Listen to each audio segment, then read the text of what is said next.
So, mukhang mas okay pumunta dito mga kasolo. Una-una, hindi siya crowded. Ayan. So, try natin kung meron dito. Baba na tayo.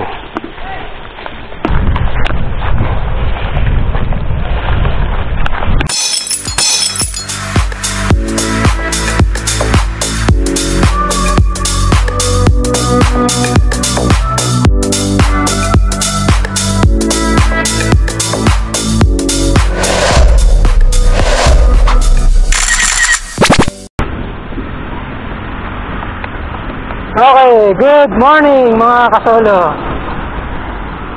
So, ayan, nandito tayo sa Nuvali. Bali, gabi ko ngayon. Pupunta tayo sa pinaka-dulo ng Nuvali.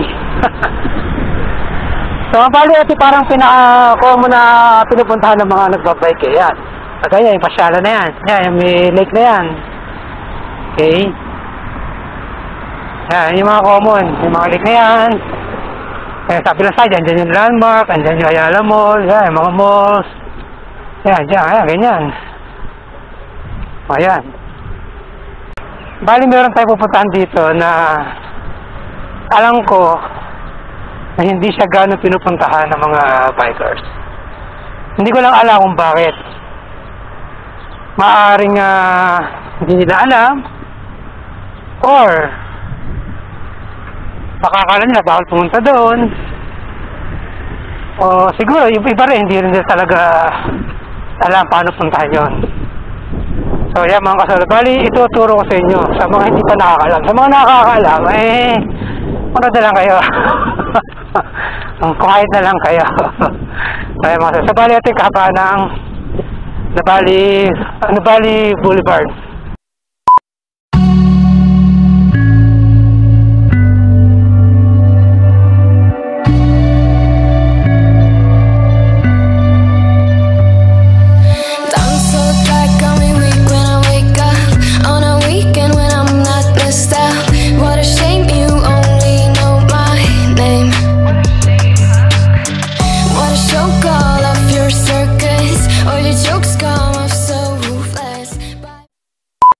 Mga kasolo, so ano tayo ngayon sa Nuvali Trail 2. Okay, so ito yung after ng rotonda.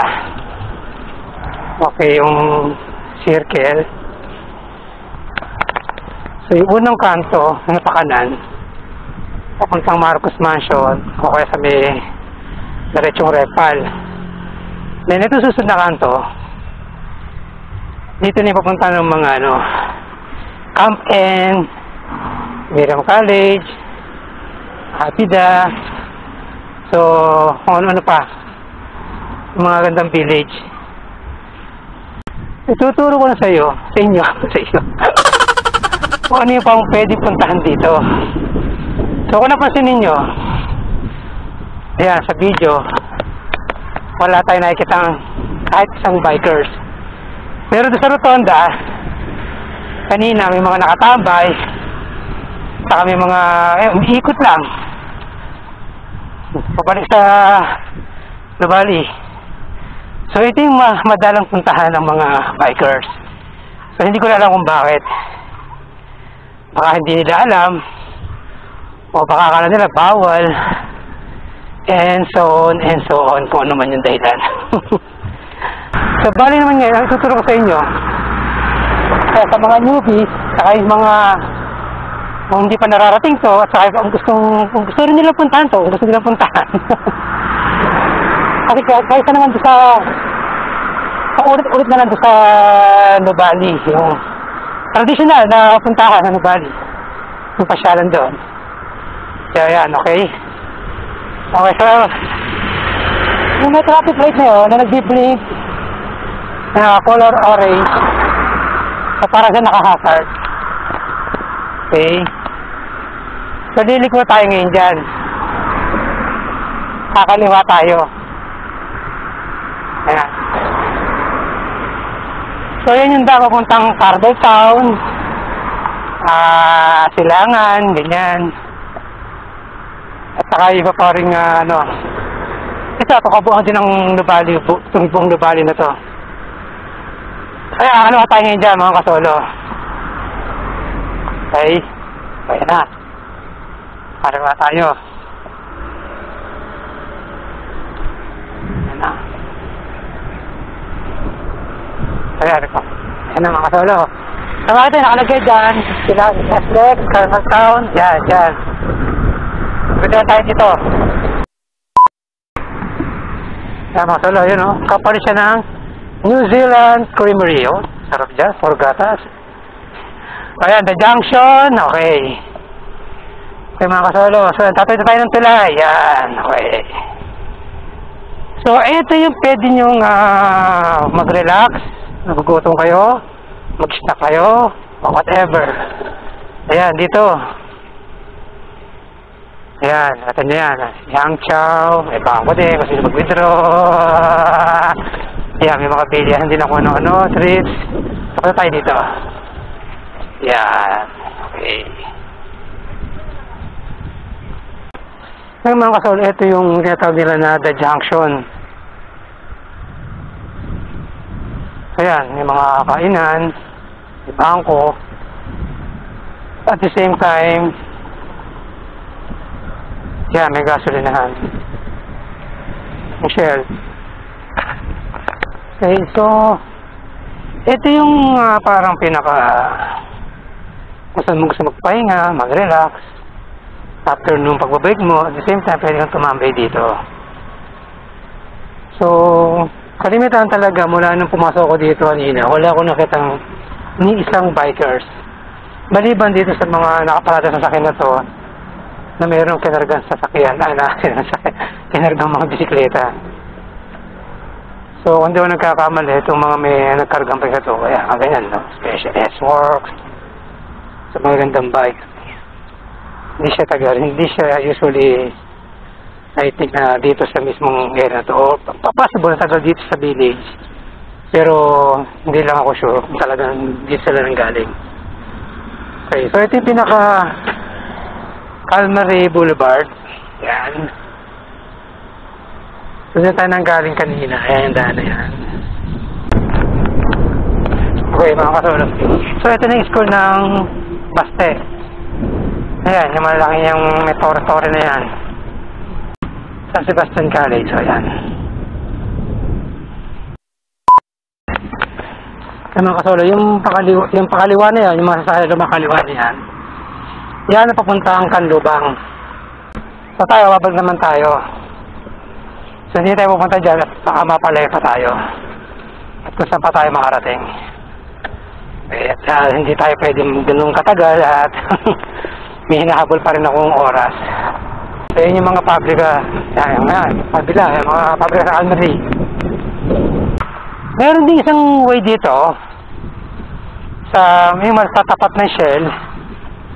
Meron doon pa kanan. So, hindi ko na siguro pupuntahan yan.